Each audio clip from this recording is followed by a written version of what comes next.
समझ गए कि आप पूछना क्या चाहती हैं। आप तो अंतर्यामी हैं।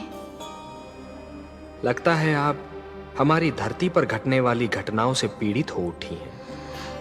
हाँ पद्मनाभ, मैं बहुत दुखी हूँ। क्यों हो रहा है ये सब? क्यों मचा है ये हाहाकार? प्रेम बनाया था तो घृणा क्यों बनाई? जो हो रहा है, हो सकता है वो वही हो जो स्वयं विधाता ने लिखा हो।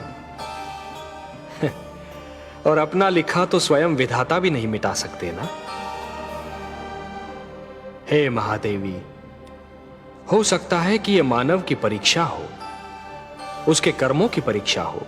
पर ऐसा संसार और ऐसा मानव आपने बनाया ही क्यों नारायण, जो आपकी बनाई धरती पर अंधेरा फैला रहा है?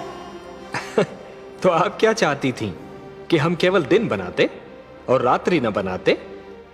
फिर मानव को अंधेरे उजाले का अंतर कैसे जान पड़ता? विष न होता तो अमृत की महत्ता कैसे जानी जाती? पुष्प के साथ कांटे न होते तो पुष्प के सौंदर्य को कौन जान सकता? पतझड़ न आती तो वसंत ऋतु इतनी सुहानी कैसे लगती?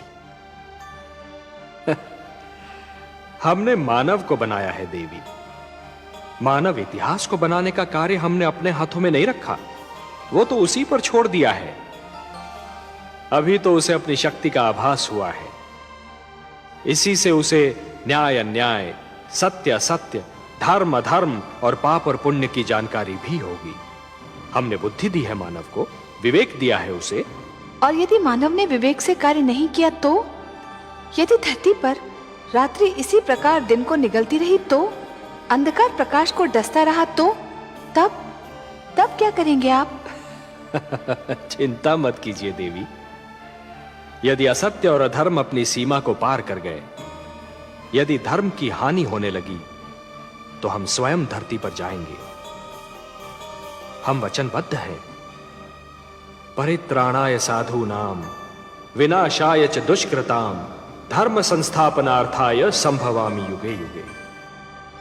अपनी लीला तो आप ही स्वयं जानते हैं पद्मनाभ। इस प्रकार आरंभ हुआ प्रकाश और अंधकार के युद्ध का इतिहास।